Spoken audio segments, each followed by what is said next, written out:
안녕하세요.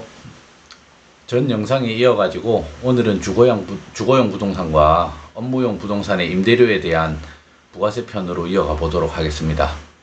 오늘은 우리 중개사가 모르면 안 되는 세금, 임대료에 붙는 부가세에 대해서 이야기를 좀 해볼까 하는데요.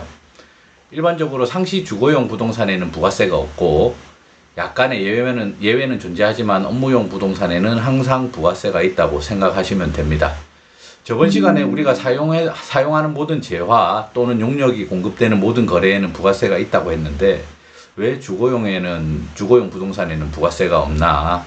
요거를 물어보시는 분들이 몇 분 계셨어요.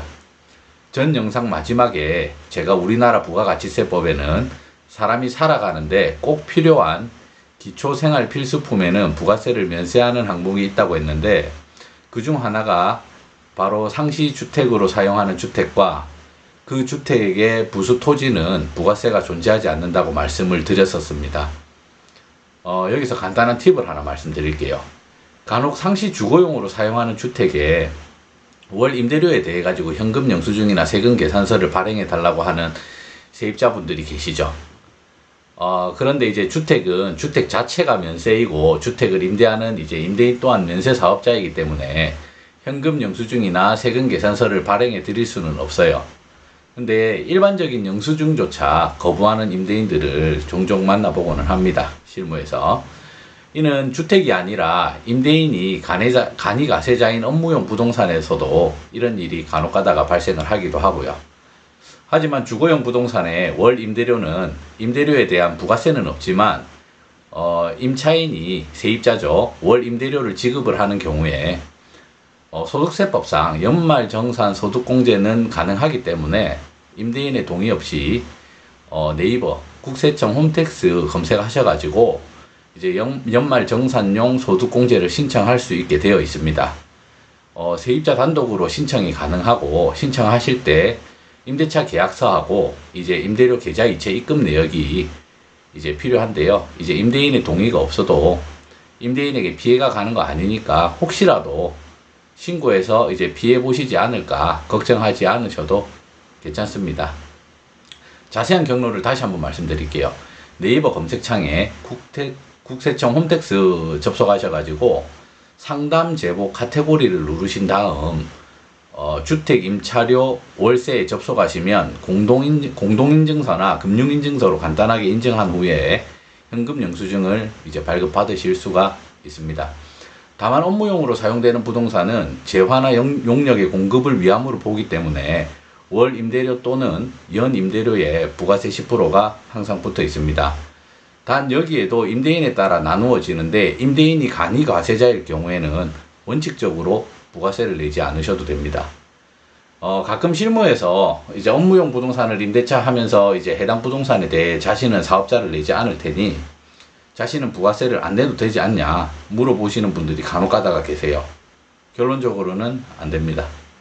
간단히 예를 들어서 설명하면 공급하는 사업자가 물건을 제공하는 데 있어 국가가 세법으로 부가세 10%는 수요자에게 받아서 국가에 납부하세요 라고 정해놓은 것인데 수요자가 개인적인 이제 이유로 자신은 부가세를 못 내겠다고 하고 그걸 또 공급자가 서로 합의하에 없는 것으로 하면 이것은 탈세에 해당됩니다.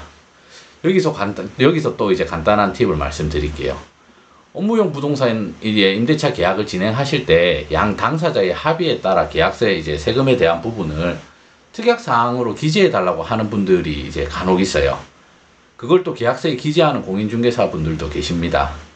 이건 이제 민법 법조문에 양 당사자의 합의가 우선으로 한다는 이제 저희가 계약할 때 이제 조항이 많기 때문에 이렇게 특약으로 정해놓으면 괜찮을 것이라는 생각을 이제 하시는 분들도 간혹 가다 계신데 이건 계약 당사자의 탈세를 도운 것으로 법원에서는 판단하기 때문에 세금 관련된 조항은 특약에 기재하지 않는 편이 좋습니다. 국가가 정해놓은 세금과 관련된 부분은 합의를 해서도 안 되고 당사자들끼리 합의를 했다고 해서 중개사가 그걸 특약에 넣어서도 안 됩니다.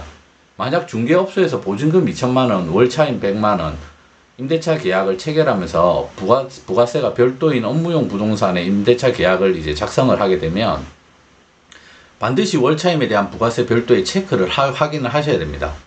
이제 임대인에게 정확한 월 임차료를 확인하고 이제 부가세가 포함된 금액인지 아닌지에 대해 증거를 남겨두셔야 되고, 만약 부가세 체크란에 체크가 되지 않았다면 국세청에서는 월 차임 아까 정해진 100만 원에 부가세가 포함된 것으로 판단합니다. 임대인 입장에서는 부가세 10%만큼 월 차임을 이제 손해 보는 것이 되겠죠.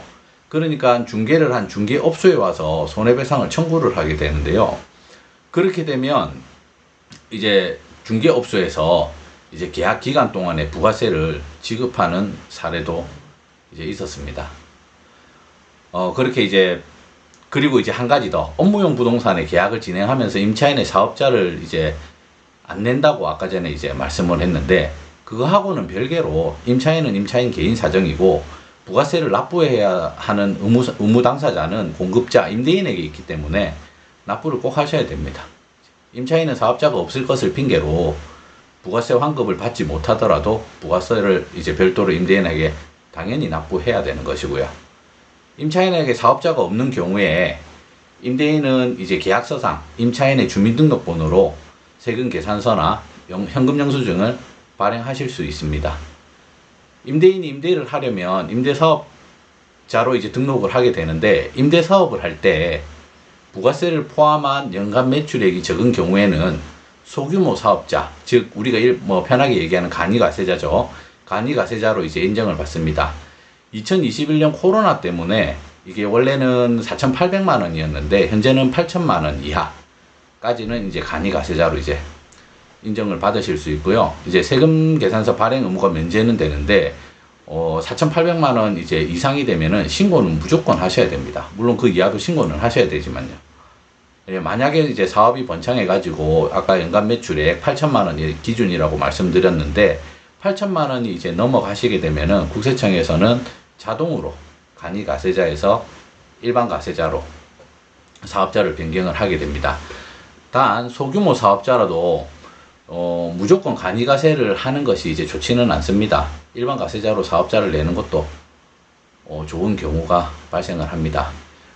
그리고 저희같이 이제 부동산 중개업소의 경우에는 대부분 간이가세자로 이제 등록을 해서 운영을 하시는데, 제 개인적인 생각으로 상대적으로 오는 고객들이 법인 회사나 개인 사업자 등 상가를 주로 담당하시거나 아니면 이제 업무용 부동산을 주로 담당하시는 곳, 아니면 큰 회사를 기점으로 부동산 영업을 하시는 분들은 중개 보수를 내는 측, 그렇죠, 저희 고객들이죠.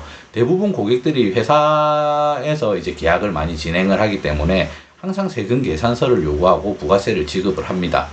그렇기 때문에 일반 가세자로 등록하는 것도 나쁘지 않다고 생각합니다. 오늘은 여기까지 또 간단하게 하고 다음 영상에서 다시 또 이어가 보도록 하겠습니다. 감사합니다.